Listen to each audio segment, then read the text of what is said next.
Hello, everybody. Welcome back to another episode of Reading the Darkest Night. I am very tired, as usual, though I did end up meeting or talking to this very nice streamer, um, Moose. Or that's not his actual name. If you give me a second, I'll actually pull up his Twitch because he is a very what's the word? Down to earth streamer, actually. I haven't seen one in a while. I usually watch Blorg, which is who is funny to me. But this guy is just vibing. God, I sound like a hippie. Trying to find his Twitch. I follow a little bit, but for some reason, host categories, channels. The Real Canadian Moose. I recommend you watching him. He actually got sponsored today. Or a day ago. This will be coming out a day after. So definitely drop by his Twitch. He is a very good content creator and down to earth. Same with the Dizzlebizzle, which is a skydiving Twitch streamer who does a lot of other gameplay. Yeah, I'm gonna be honest. I only saw him do shooting first-person games, but I know he does a lot of other content. So right before we start, um, the Real Canadian Goose did get sponsored by Raid Shadow Legends. Please go to his Twitch and download the link if you want. He is a good person, and now I will pause the video or pause the recording software while I go get water. You probably won't notice, but I will. Peace. And I am back. And that was literally nothing for you. Sorry if you can hear the fan in the background. I got very hot in my room. I probably should have drank water before I'm pausing, huh? Alright, here we go. Chapter 4 of The Darkest Night. Last episode, the Maddox curse had activated and he got stabbed by his friends multiple times. And then I forgot who has death curse, but he sent him to hell. So, here we go. My phone literally turned off as I was about to read. Okay, here we go. 13th the shop. Who are you, and how do you know Maddox? Let me go, Ashlyn wiggled and squirmed, trying to free herself from her captive's iron grip. Her ankle throbbed, but she didn't care. They were killing him. They are killing him in there. Oh God, they were killing him, stabbing him over and over again. There had been so much blood. A terrible scream. She gagged, remembering the voices might still be gone, but she felt more tormented than ever. Maddox will be fine, the man said. Maddox had broken his nose. She'd seen it, but it snapped back into place almost immediately. There wasn't even a trace of blood on his face. Now he removed one of his arms on her wrist and only to caress her temple and brush aside a look of hair. You'll see. No, I won't see. She all but sobbed. Let me go. Much as I hate to deny you, I have to. You were causing him, oh,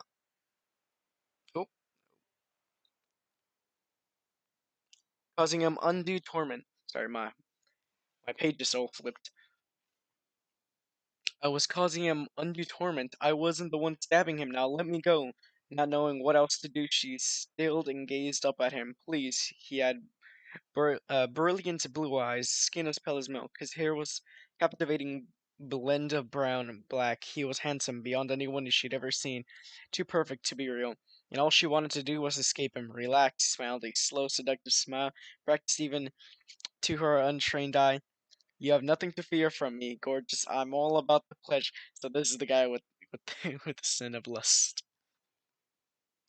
Fury and fright, sorrow and frustration gave her strength and bravery. She slapped him. She had just watched a man who stabbed Maddox, and he had done nothing to stop it. She just watched a man stab Maddox. Oh, he dared to flirt with her. She had everything to fear from him. He lost his grin and frowned down on her. You hit me. There was surprise in his tone. She slapped him again. Let me go. His frown deepened. He rubbed his cheek with one hand and held her with the other. Women do not hit me. Women love me. She raised her palm ready to deliver another blow. Sighing said, Fine, go. Maddox screamed have stopped. I doubt you can upset him now. That it surely is. He is. His arms fell away from her. Ashlyn didn't give him time to change his mind. Suddenly free, she leapt into motion, racing down the hall, despite the pain in her ankle.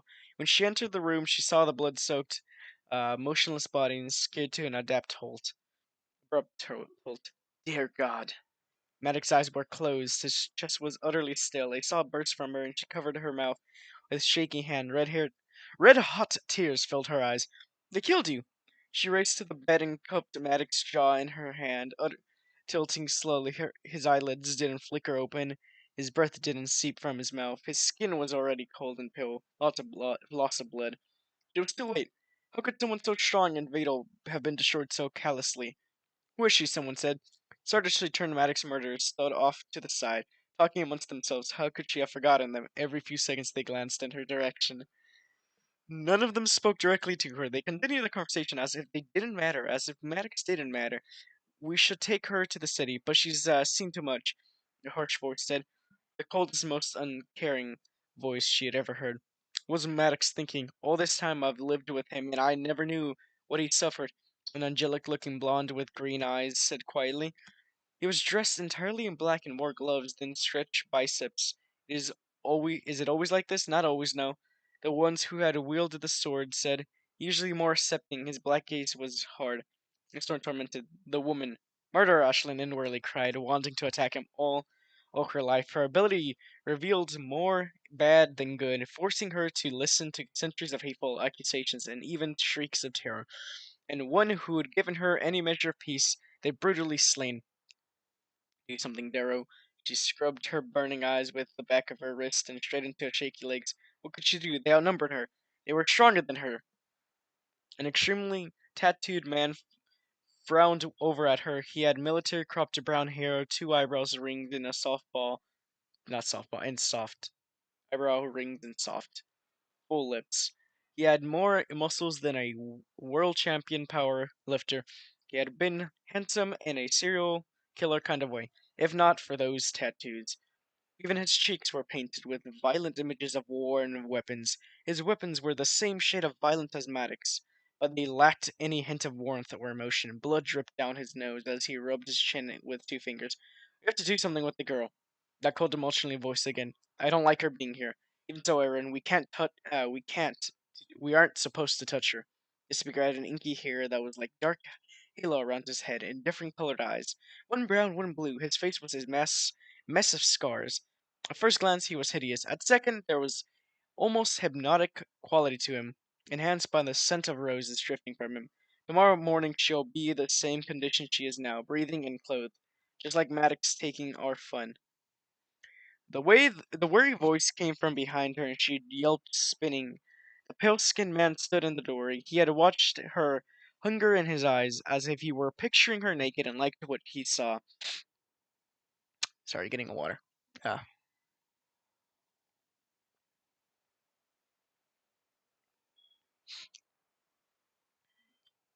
a tremor started at the top of her head and worked its way down, all the way to her toes. Bastard. Every one of them. Her feral gaze scanned the room and narrowed on the bloody sword that had been carelessly tossed onto the floor. The very sword that had sliced through Maddox, as if he was nothing more than a thin layer of silk. I want to know who she is, the cold, tattooed man. Aaron said. And I want to know why Maddox brought her here. He knows the rules. She must have been one of the humans on the hill, the angel said, but that still doesn't explain why he brought her into our midst. She would have left if she hadn't felt the verge of the total breakdown. She still had to listen to him, the director from last episode, Miller 10th. Demons did live here. She should have listened to the director. Demons did live here. Well, Aaron, prompt. What do we do with her? Each man faced her again, and Ashlyn dove for the blade. Her fingers curled around the hilt and straight and pointing the tip in their direction. The sword was heavier than she had thought, and her arms instantly began to shake under the weight, but she held firm. The companions nearly regarded her with curiosity. Their lack of fear didn't faze her. Though she had only known Maddox a short while, there was something wild inside her that mourned his loss and demanded she avenge his death. Maddox's name whispered through her mind. He was gone. Forever her stomach clenched painfully. I should kill you. All of you. He was innocent. I need a pause. Bro. So Maddox revives every morning and then dies every night. We all know this. But she doesn't know this. But she just said he's innocent, where we all know is lie. Because Maddox is not innocent. In the last 3 episodes, we have found out he is very sinful and very aggressive. Innocent, someone scoffed. She wants to kill us. She said, come for us then. Aaron said with disgust. A hunter would not call Maddox innocent, even in jest. Fate would not be above it. Remember, every word of their mouths was a lie, though their faces were always ghoulish? Ghoulish? I watched Maddox shy 4 men on my monitor, which he wouldn't have done if they had been innocent. I doubt a coincidence, a guiltless female to the forest at the exact same time. Think she has any skill with the sword? Snort, of course not. Look how she's holding it. Brave little thing, though. Ashling gaped at him, hardly able to keep up with the conversation. Does no one care that a man was murdered here? That you were the ones who murdered him? The black-clothed angel laughed, actually laughed, but there was anguish in his green eyes. Believe me, Maddox will thank us in the morning, if he doesn't kill us for being here in the first place, someone retorted. To your astonishment, several of the men chuckled, all shook their heads in a hearty agreement. Only one who had rendered the fatal wounds remained silent. His He continued to stare at Maddox, his expression raked with agony and guilt. Good, she wanted him to suffer for what he had done. The sensational one, the one who thought no woman could resist him, leveled his gaze on her, and she treated to another slow, seductive smile. Put the sword away, sweet, before you hurt yourself. He held tight, determined. Come on and take it from me, you animal. The words flew from her mouth. I challenged she couldn't hold back. I may not have any skill with it, with swords, but if you come near me, I will hurt you. There was a sigh, a laugh, a mutter. What kind of female can resist Paris? I say we lock her in the dungeon. This from this came from the one named Aaron. No telling what she'll do otherwise. Agreed, the others echoed. Edging toward the door, Ashlyn shook her head and gripped the sword more tightly. I'm leaving. Do you hear me? I'm leaving, and mark my words, justice will be served. Every single one of you will be arrested and executed. Maddox can decide what to do with her in the morning. The the one who mismatched eyes said calmly, ignoring her. Maddox could decide anything now. His chin trembled, and then her eyes widened. Each of his killers sulked forward, determination in every step. Don't ever be placed on her. Pause. A snap and anguish in my arm. Huge gut-wrenching sobs. You broke my bloody arm. Ashling, own arm. Throbbing sympathy. I didn't do anything wrong. The voices had returned in full force. She huddled on the floor in the dark, dank cell, shivering and scared. I just wanted to find someone who could help me, she whispered. Instead, she had fallen straight into a grim folk tale. She was with no happy ending in sight. I will just need a moment. The one-sided conversation had been rolling through her mind for an eternity. It seemed now a discordant cassandra of anger, desperation, and pain above it. However, a single voice arose, Maddox, not a voice of the past, but a memory, a burst of screams. You left the Institute for this, she shook herself with grief and disgust, wanting to convince herself this day had been nothing more than a nightmare. This man had not been slain right in front of her, stabbed repeatedly, but she knew the truth. His shouts, God, his shouts, his rage at being chained and beaten, his torment worse than anything she'd ever heard from another human being. Tears rained down her face. She couldn't get his image out of her head. She not only his image before he died, but his image after. Harshly handsome face, almost savage in its intensity. Vocal cords blurred and sunken, violent eyes bright, violent eyes closed. Tall, tanned, and muscular body. Broken, bloody, lifeless body. Is this a poem? Why is she talking, thinking like that? She whimpered. Okay, I'm gonna pause a bit. What do they people mean by whimpering? Like, I understand like in anime you'll see it, but like when have you seen a real person whimper? I've seen them make like noises, but never something that would qualify as a whimper. Because a whimper is kind of like a dog whimper, like sorry, that's a whimper. I've never seen a real person that was not acting whimper at me or whimper like at all. Okay, sorry. I know this is a book. After shoving her into the cell, Maddox killers had promised to bring her blankets and food. The vow had been delivered ages ago, but no one had returned. She was glad. She didn't want to see them again, didn't want to hear them, she didn't want to talk to them. She'd rather endure the cold and the hunger. Shivering, she tugged her jacket, tied at the collar. She was thankful she still had it. That that the men, those barbaric monsters, hadn't taken it from her. During the seemingly endless trek from topside to the underground, just then something scraped across her fingertips. Squeaking happily, she jerked. Oh god, oh god, oh god. She scooted into the nearest corner. Mouse, a hairy little rodent that would eat anything, and where there was one, stomach churning, she swept her gaze through the cell. Not that it did any good. The room was too dark. She wouldn't be able to see a hand or a monster if it was right in front of her face. Stay still, deep breath, stay calm, deep breath. In and out. I'll tell you anything you want to know, but please don't hurt me again. Broken arm said, sobbing, but his way back into her thoughts. I didn't mean to sneak inside. There was a long pause. Okay, yes, I did. I meant to, but only wanted to see who had taken residence here. I'm not a hunter. I swear I'm not. Her ears twitched. She pressed deeper into the rocky wall. Hunter, the man had said. Maddox killers had called her a hunter. What did they mean? Bounty hunter? She frowned and rubbed her aching ankle. Who could ever think that a 5-footed average Ashland? Who could ever think that a 5-footed average Ashland? Oh, okay, so she was just. Doesn't matter. You have to find a way out of here, Daro. She had to tell the authorities and had to what had happened to Maddox. Would they believe her? Would they even care? Or had the men here somehow bewitched them, or as they'd done the rest of the townspeople? Angels indeed, allowing them to do anything they wanted whenever they wanted. A sob gushed from her lips, a tremor raked. No one should die that slowly, that painfully. Dignity gone, cries unheeded. One way or another, Maddox would be avenged. Maddox screamed. Flames licked him from head to toe, blistering, melting away his flesh, reducing him to nothing but bone. Not even bone.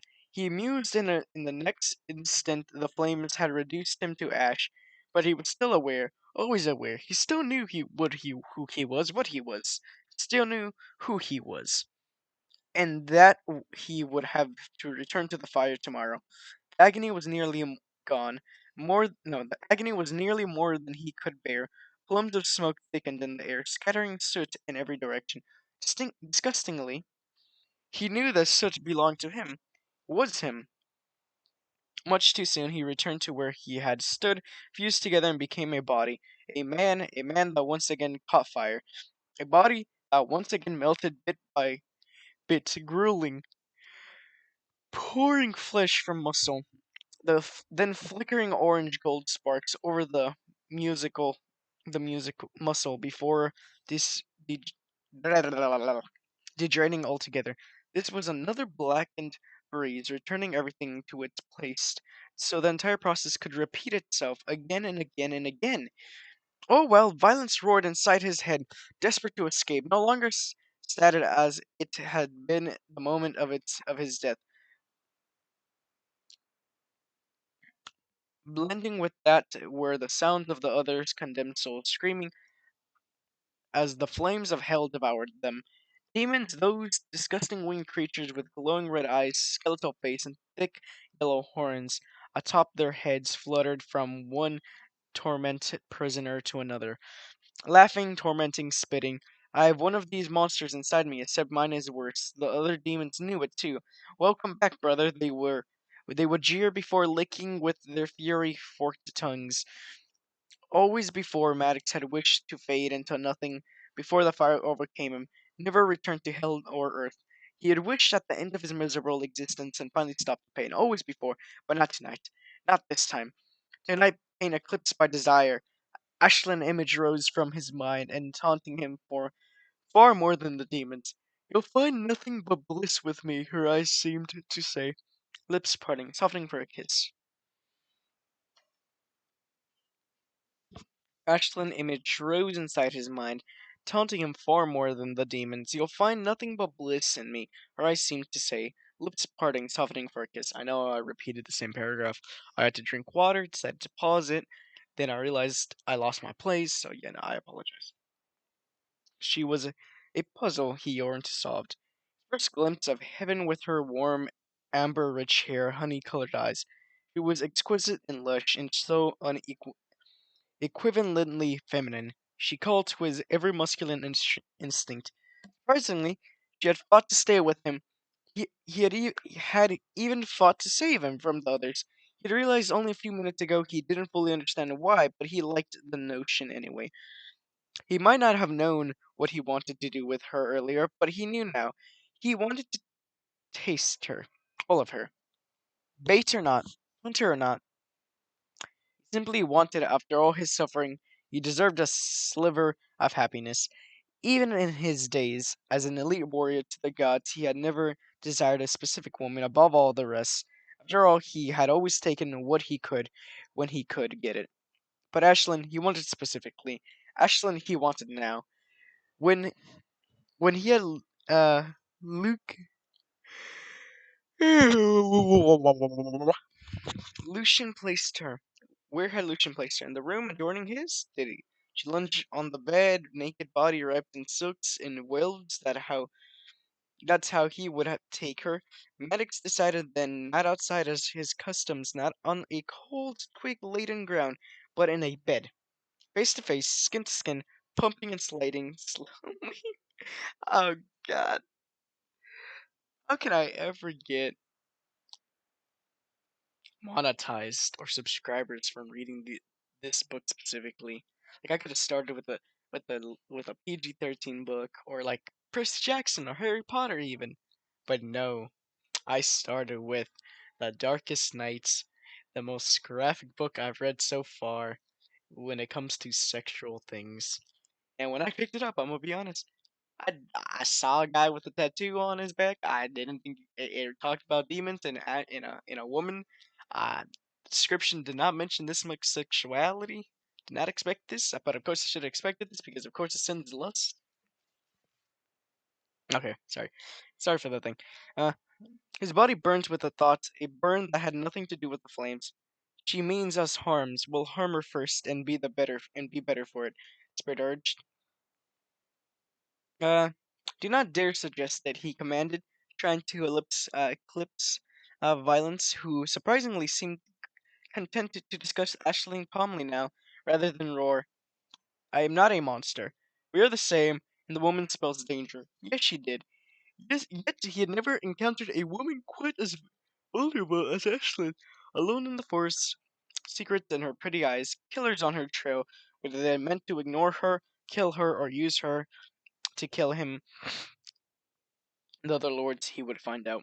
In the morning, when Lucian returned, his soul to his healed body, Maddox would find and question her. No, he would touch her first, and he decided to kiss her, taste her entire body, as he desperately wanted to do right now.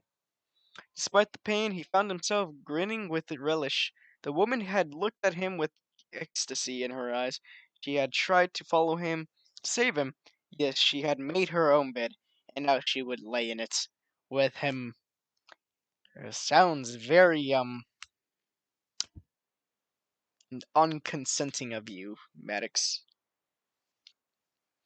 Only after loving was done would he question her, and if he discovered that she was surely was bait, there was a pain in his chest. He would deal with her as he dealt with the other hunters.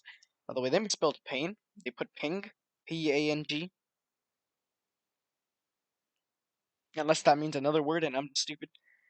The Titans have overthrown the Greeks, Aaron announced.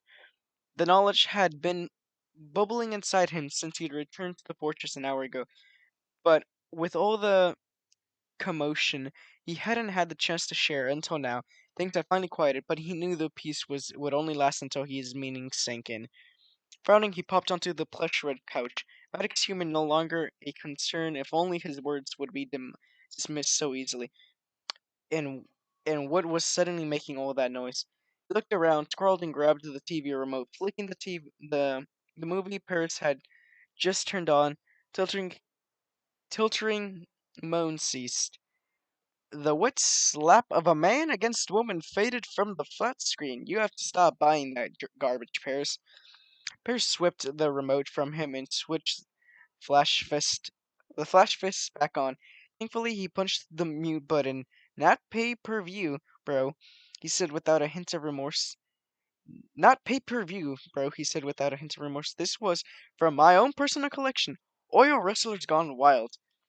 You became more human every day. You become more human every day, Aaron muttered. It's embarrassing, you know that, right? Aaron, you cannot make an announcement like that and simply change the subject. You mentioned the Titans. Lucian said in his ever calm voice. Ever calm, yes, that described the death perfectly.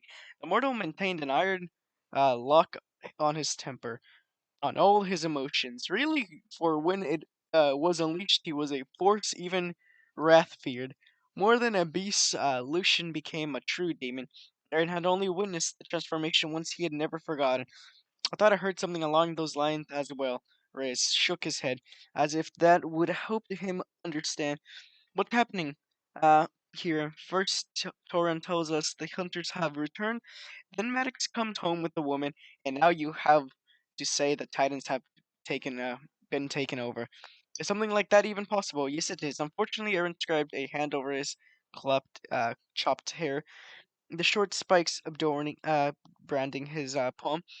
How he wished he could not deliver happy memories news. Apparently, the Titans spent their centuries of imprisonment honing their power. Oh wait, 1 second.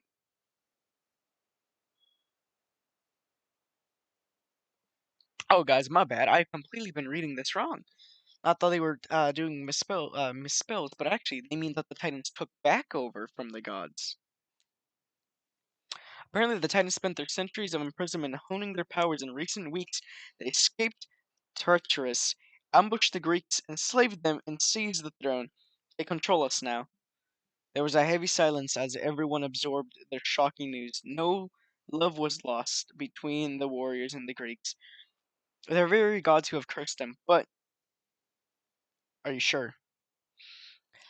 Lucas asked him. Very. Until tonight, all Arion had known about the Titans was that they had ruled Mount Olympus during the Golden Age, a time of peace, the harmony, two words sprouted. But the hunters who had risen in Greece all those years ago, they placed me in some sort of tribal chamber, their thrones circling me. Physically, they are smaller than the Greeks. Their powers, however, were unmistakably. I could almost see it, like a living entity, and on their faces I saw only comprising determination and dislike. Several tense minutes passed. Dislike aside, is there a chance the Titans can release us from the demons without killing us? Reyes voiced the question they undoubtedly all had. Aaron himself wondered. He had hoped. I do not think so, he said, hating to disappoint them. I asked that very question and they refused to discuss it with me. Another silence. This was even more strained.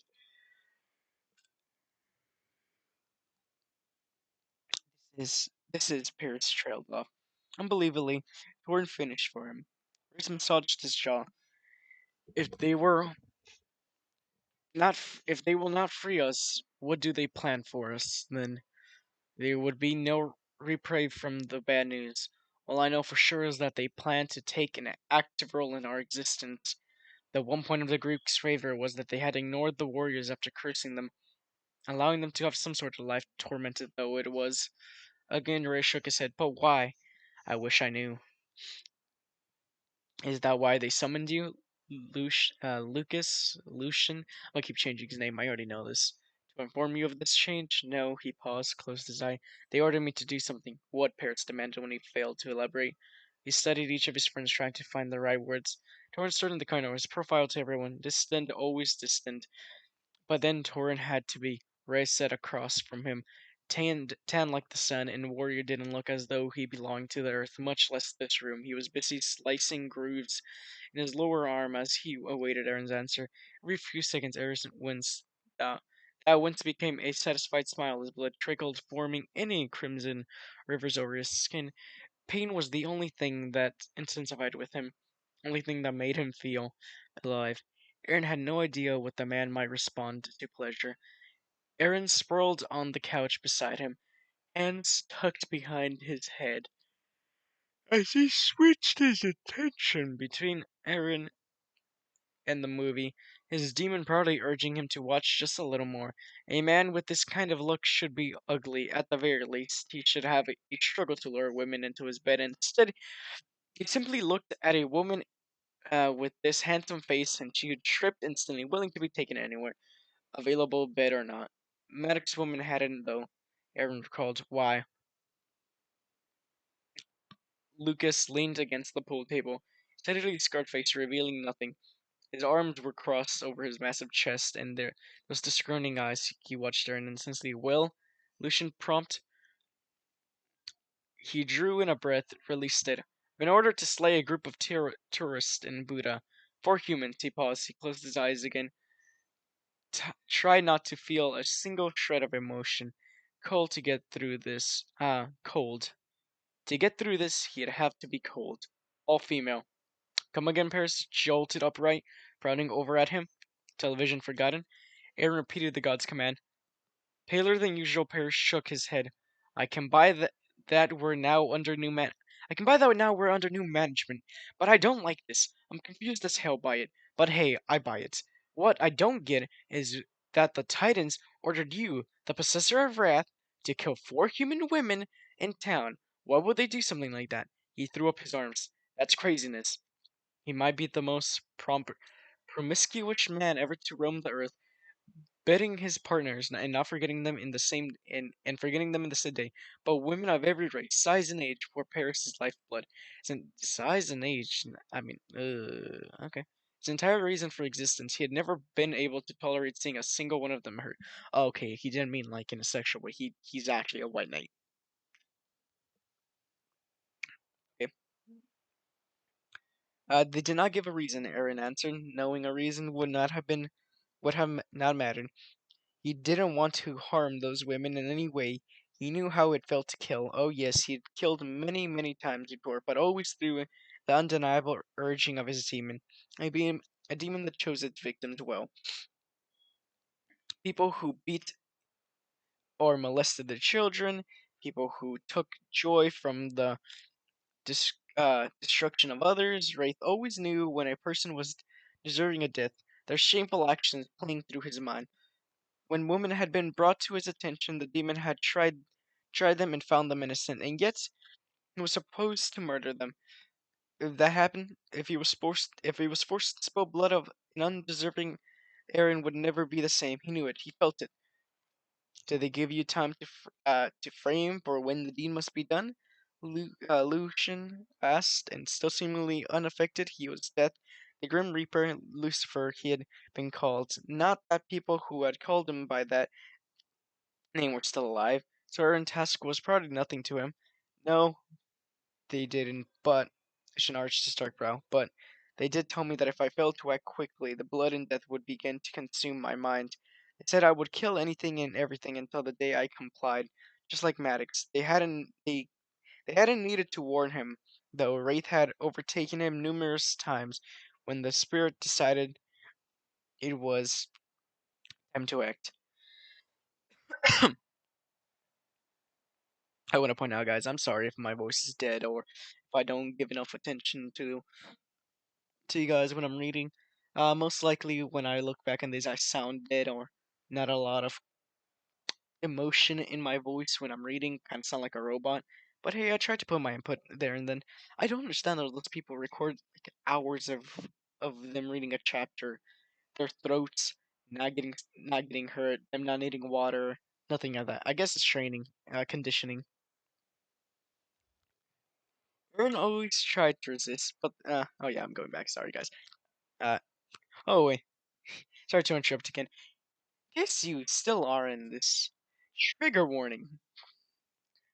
Aaron always tried to resist, but the cravings for the destruction grew and grew, until finally he would just snap. Given the worst thrill of Wraith, however, he had never compelled to kill an innocent. But unlike Maddox, my torment will not end with the dawn. Gravely asked, how are you to do it? Did they at least tell you that? His stomach twisted, cramped. I am to slit their throats, he said. I would love to refuse and obey these new gods. Only this horror of being ordered to do something even worse had kept him silent. Why are they doing this? Torrin demanded, a question they each asked at least once, it seemed. He still did not have an answer. Paris stared at him. Are you going to do it? Aaron looked away. He remained silent, but he knew, deep in his bones, that he had nothing to save, that nothing could save the females now. They had been placed on the spirit's mental kill list. No matter that they were innocent, they would eventually be checked off one by one. What could they do to help? Lucian asked, his eyes sharp. What can we do to help? Aaron slammed his fist into the couch arm. If he had this terrible deed when he already teetered on the brink of decrepitude, he would crumble. He would lose himself to the spirit completely. I don't know. We're dealing with new gods, new consequences, and new circumstances. I'm hot sure. I'm hot sure. I'm I'm hot sure how I'll react once. I'm not okay. So they put hot instead of not. I'm not sure how I'll react once. Say it. Just say it. I've killed the woman. It is possible to change their minds. We are not even. We are not even to try. He answered. Sh- uh, they again used Maddox as an example, saying we would be cursed as he is if we dared object. First exploded. A booted feet and paced from one wall to another, spacious room to the other. I bloody hate them. I bloody hate this, he grumbled. Well, the rest of us love it, Torrin said dryly. Perhaps you will be doing the woman a favor, Ray said, his attention remaining fixed on the blade as he carved an X on the center of his palm. Crimson drips trickled onto the thigh. It was the reason all the furniture was dark red. Perhaps I will be ordered to take your life next, Aaron replied quickly. I need to think about this, Lucian worried, two fingers over his roughly scarred jaw. There has to be something we can do. Maybe Aaron can just obliterate the entire world, Torrance said, in this annoyingly whirly tone. That way, all possible future targets will be eliminated and we'll never have to have this discussion again. Aaron bared his teeth. Do not make me hurt you, disease.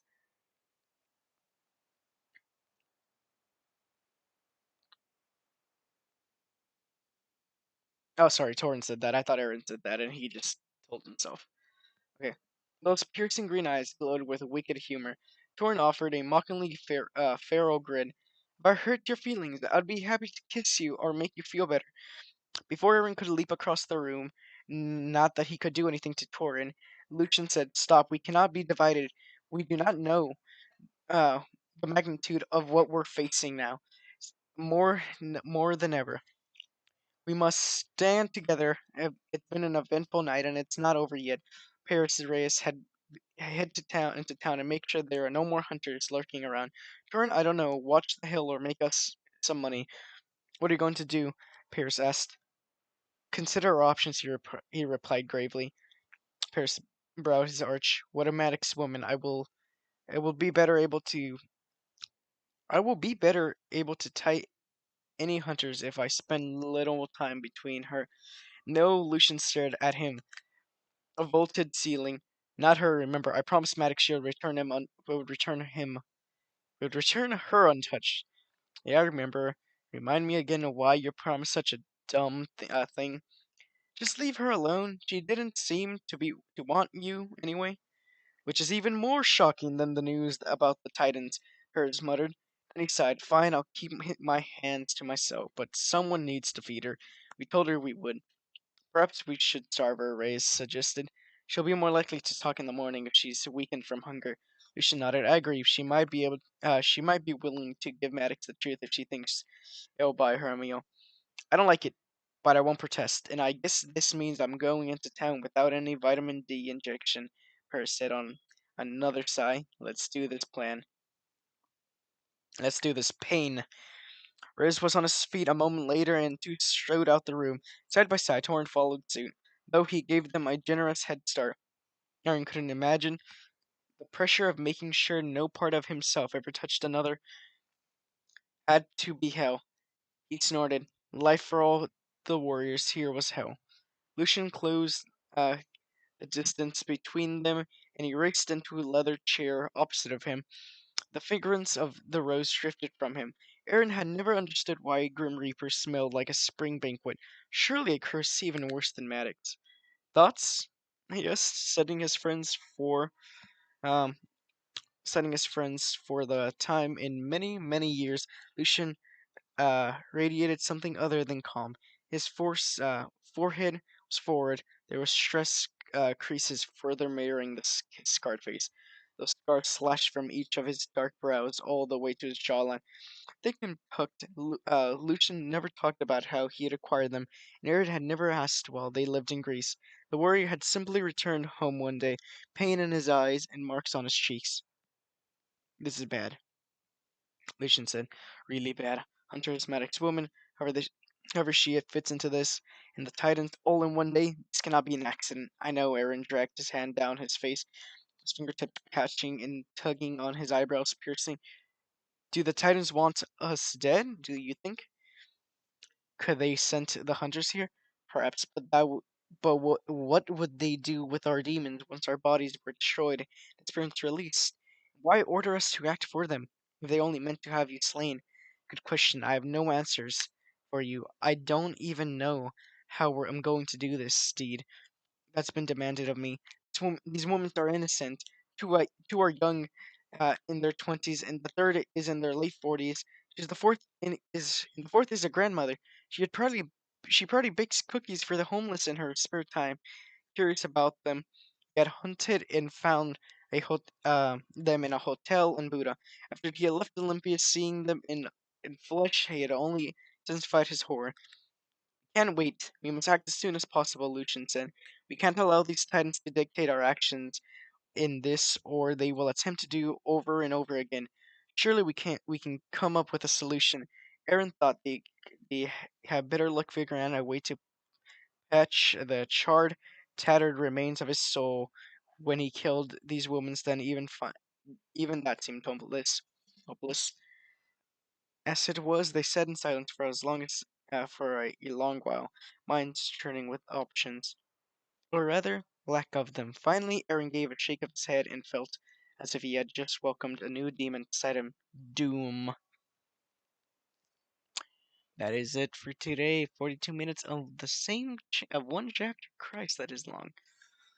Okay, well, I am done with my reading. I ran out of water halfway through it, so I got a little bit more quieter because my voice became dry. Um, I will say, go check out my boy, the Moose Goose. I will probably put his link in the description. While you might be thinking, Uncreative Stranger, you have 2 subs. Why do you think they're gonna go to you?